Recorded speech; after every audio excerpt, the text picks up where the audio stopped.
This is your daily dose of all things royal.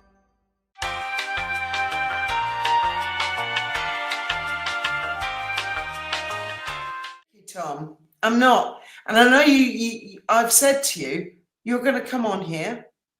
You want to confront some people. Our recollections may vary. YouTube channel. I am not in contact with her.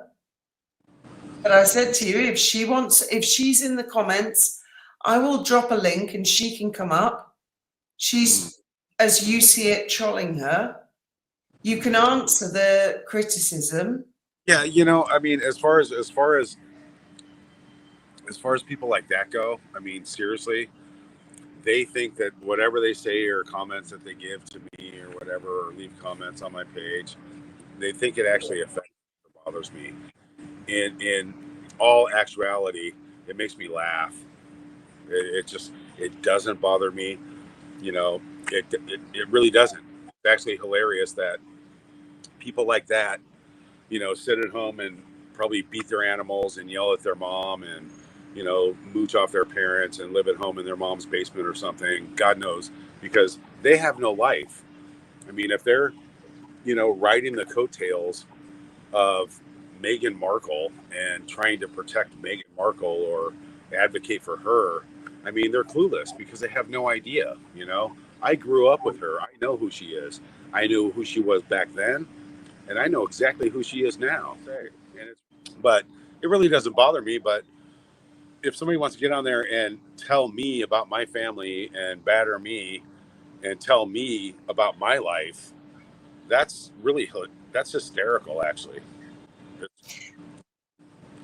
You know, how about this? How about restart dissecting our recollections may vary. Let's start dissecting her life.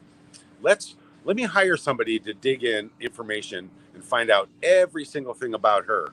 And then I'll start making a YouTube show just about her alone, you know?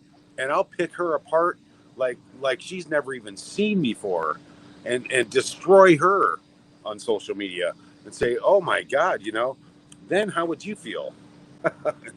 Yeah. Yeah, I understand. We all have our critics. Believe me, I have my critics. But I think that what our recollections may vary is doing is she is exercising her free speech and she is questioning and critiquing. And because your sister has come across as so dishonest. No, you're right about I think that's what's made people go into the conspiratorial theories. That perhaps all of your family are in on this, it's all a big scam. And I'm not saying it is or it isn't.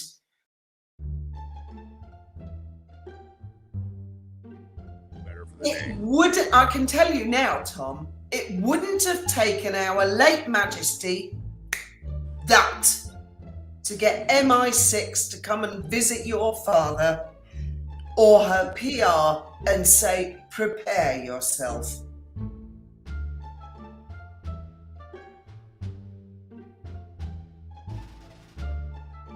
Yeah, something. Did you have no contact whatsoever? Because no help. Meghan told her not to. Meghan told everybody not to.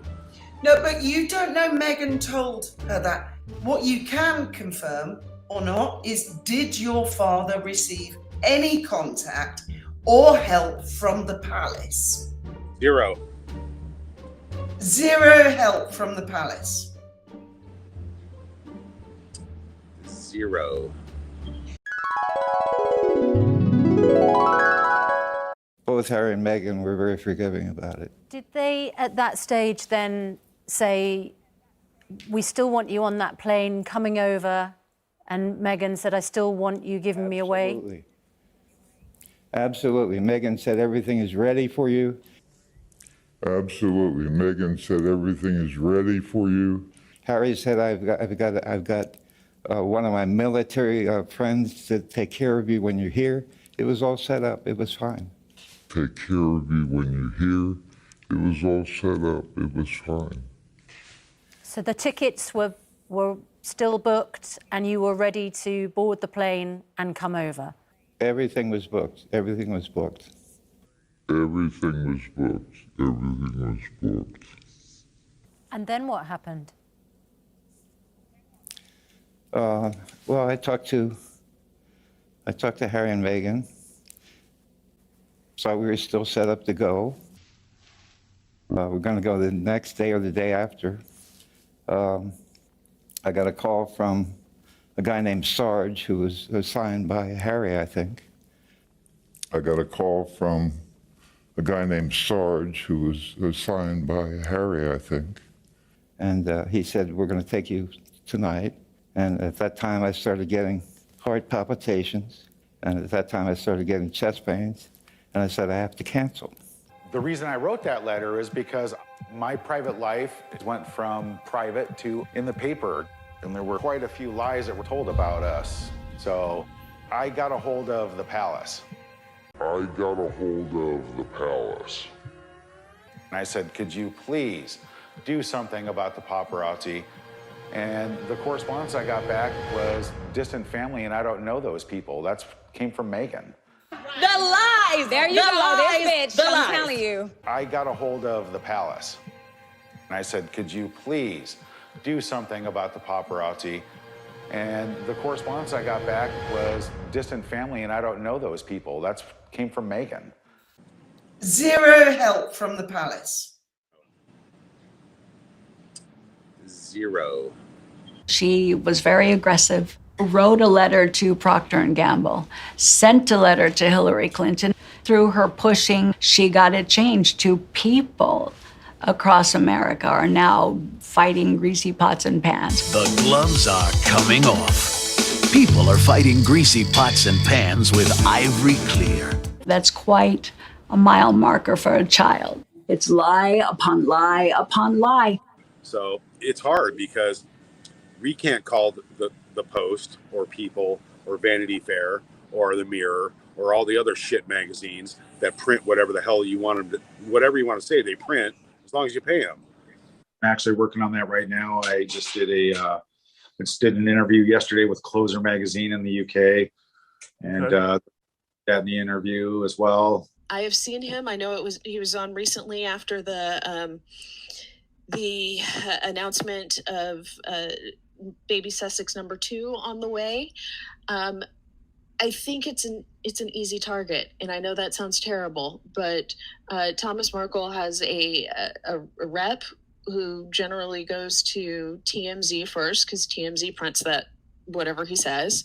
But Thomas Markle has a rep who generally goes to TMZ first because TMZ prints that whatever he says. And depending, again, I talked earlier about how wanting to push the story forward. And while everybody was reacting, saying, Harry and Meghan are having a baby, well, a lot of news outlets were trying to look for that extra edge. Why are you going to watch ours rather than someone else's? So I saw another show said, Harry and Meghan's new baby, where do they run? Where will he or she fall in the line of succession? We spoke to a royal expert. And sadly, yep, producers on my show grabbed Thomas Markle. I asked them not to, and actually I work on the digital side, so you'll see if I post videos and stuff onto Twitter, it's from Inside Edition's YouTube page. We didn't run his interview. We had a meeting, and I will say I stood up in that meeting. Well, not stood up because we were on Zoom, but I did say we're not going to run Thomas Markle on our YouTube page. It's lie upon lie upon lie. The handful of us on YouTube will actually get it, and we have this platform to make a dent, to make a difference, to set the record straight. The decline of traditional media has left a vacuum that Meghan Markle and her associates have astutely filled by adopting grassroots strategies.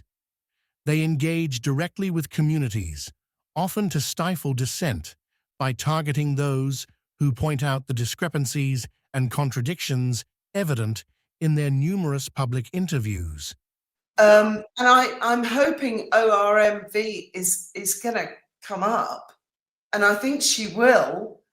And I think actually, if you had the opportunity to speak to her directly, you'd find it enormously disarming.